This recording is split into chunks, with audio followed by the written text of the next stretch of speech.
आरंभ करूंगा अंत से।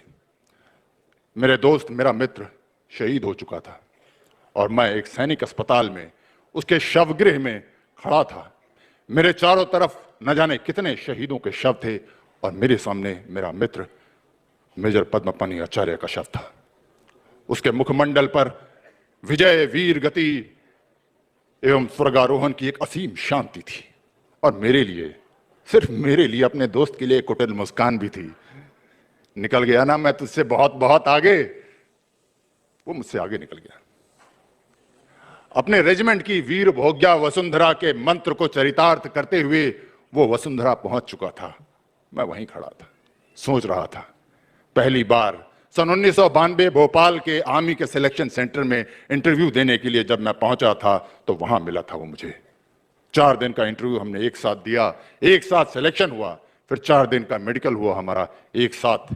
उसके बाद हम एकेडमी पहुंचे, एक ही बटालियन, एक ही कंपनी, एक ही प्लेटून। हमने पूरा प्रशिक्षण एक साथ किया, एक साथ ट्रेंच खोदा। कभी मैंने उसे कंधे पर उठाया, कभी उसने मुझे कंधे पर उठाया। हम दौड़े, हमने पसीना बहाया, कोहनी और घुटनों से खून भी बहाया एक साथ। उसके बाद वहां से जब एकेडमी से अफसर बनकर निकले तो हम अलग अलग कश्मीर पहुंचे, हम दोनों ही, लेकिन अलग अलग स्थानों पर। वहां मेरी उससे कोई मुलाकात नहीं हुई, लेकिन उसके उपरांत वापस ग्वालियर में हमने एक पूरा कार्यकाल एक साथ बिताया। और उसके बाद उस दिन मैं वहां अस्पताल की मॉर्चरी में उससे मिल रहा था आखिरी बार। सब बातें याद आ रही थी मुझे। अगर चाहूं मैं सुनाना वो सारी की सारी बातें, कट जाएगा ये दिन तो क्या न जाने कितनी रातें।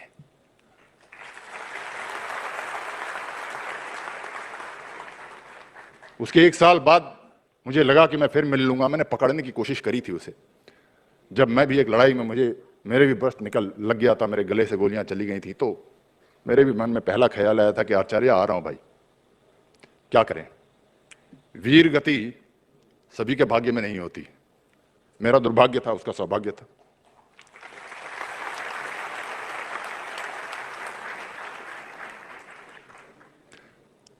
असंभव नहीं था उसके लिए कोई भी कार्य, न किंतु न परंतु, बस विजय अनिवार्य। नाम था पद्मपाणि आचार्य। और फिर उसके बारे में इतना ही बताऊं, बातें तो बहुत हैं, लेकिन वो ना शुरू से उसका जो लक्ष्य थी, उसकी जो महत्वाकांक्षा थी फौज में आने की, वो एक बच्चे की तरह थी।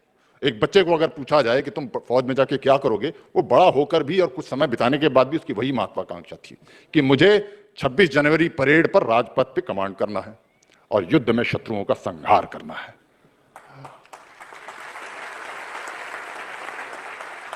और 26 जनवरी 1997 की गणतंत्र दिवस परेड में राजपथ पर वो राजपूताना राइफल की कंटिंजेंट कमांडर के रूप में उस मार्ग पर शेर की तरह चला भी और सलामी मंच के आगे राष्ट्रपति की ओर देखकर शेर की तरह दहाड़ा भी।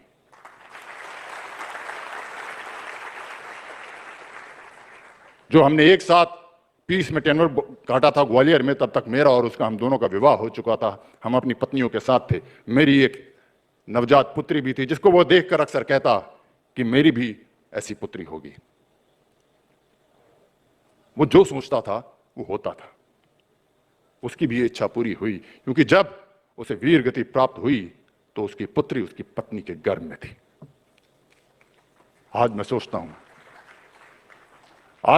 हूं कि काश उसने कुछ उससे ज्यादा मांगा होता, उससे ज्यादा कामना की होती, इस बात की कामना की होती कि मैं अपनी पुत्री को गोद में खिलाऊंगा भी, उसका कन्यादान भी करूंगा, उसके उपरांत भी रहूंगा।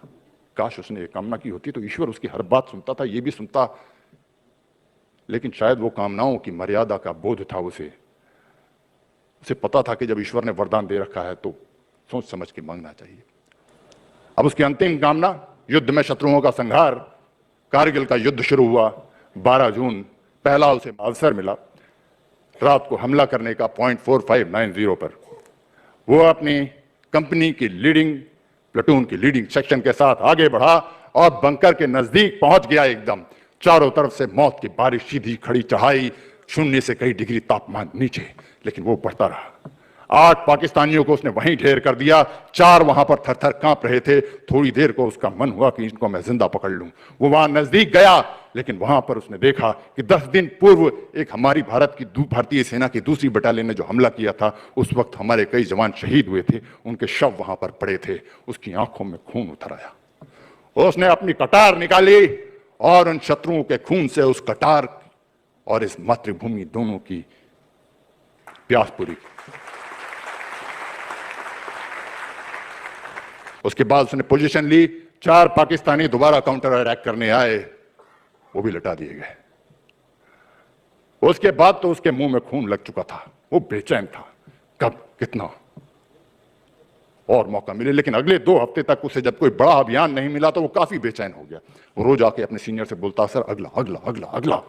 और फिर उसे बताया गया कि 28 जून को तुम्हें फिर जाना है, 3 पिंपल पर अटैक करना है और उसे कब्जा करना है। उसकी तो खुशी का ठिकाना नहीं रहा। वो दौड़ता हुआ गया अपने जवानों के पास और ये खुशखबरी सुनाई उसने और कहा कि अब मजा आएगा। मजा तो बच्चों अब आएगा। और फिर वो चढ़ा 3 पिंपल की तरफ, एक सुरक्षित दूरी रखते हुए एक सुरक्षित चट्टान के पीछे पहले उसने अपने जवानों के साथ माता की आरती कराई और वहां से फिर तैयार होकर धावा। चारों तरफ से गोलीबारी, सामने से भी पीछे से भी, दोनों तरफ से मौत की बारिश। एकदम नजदीक पहुंच गया वहां पर तो उसका जो रॉकेट लॉन्चर चलाने वाला जवान था वो घायल हो गया। उसने वो रॉकेट लॉन्चर उठाया और उसमें से 4 गोले HEAT के दागे धाए धाए धाए धाए, दुश्मन का बंकर ध्वस्त। लेकिन इसी बीच शत्रु की तरफ से ग्रेनेड आया, उसके समीप फटा और वो घायल हो गया। लेकिन इसके बावजूद वो रुका नहीं। वो आगे बढ़ता रहा, अपने जवानों को ललकारता रहा और दूसरे बंकर की तरफ वहां पहुंचा तो उसने 18-20 ग्रेनेड जो एक सेक्शन के होते हैं पूरे के पूरे खोद फेंके और उस बंकर को भी नेस्तनाबूद कर दिया। लेकिन इसी बीच शत्रु का एक ब्रस्ट आया और उसे लग गया। वो वहीं घायल हो गया और गिर गया। उसके जवान गए कि साहब, उसने बोला नहीं, मेरी तरफ कोई नहीं आएगा, तीसरा बंकर सामने है। मेरी सांस तब तक नहीं जाएगी जब तक तुम उस तीसरे बंकर पर विजय प्राप्त नहीं करोगे। जवानों आगे बढ़ो। उसके जवान आगे बढ़ते गए। वो उनको निर्देश देता गया, आदेश देता गया और जब वो तीसरा बंकर भी ध्वस्त हो गया, उस पर उसके जवानों ने विजय प्राप्त कर ली तो उसने अपने हृदय में विजय की और वीर गति की अंतिम सांस ली और उसके बाद वो चला गया।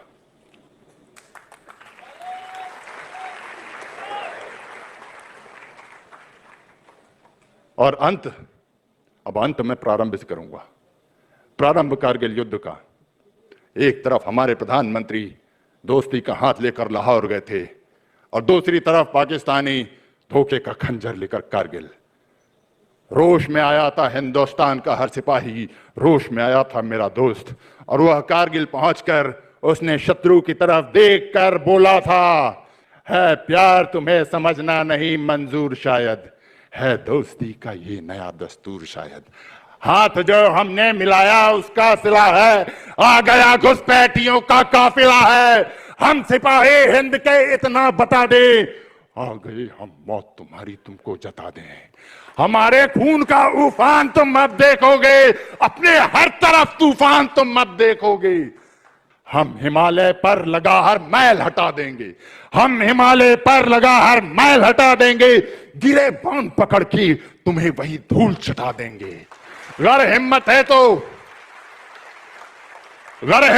तो रोक लो, हम प्रलय है तूफान है, तान कर सीना आ रहे, हम हिंद की संतान है, हम हिंद की संतान है। मेजर पद्मपाणि आचार्य की, मेजर पद्मपाणि आचार्य की, मेजर पद्मपाणि आचार्य की जय।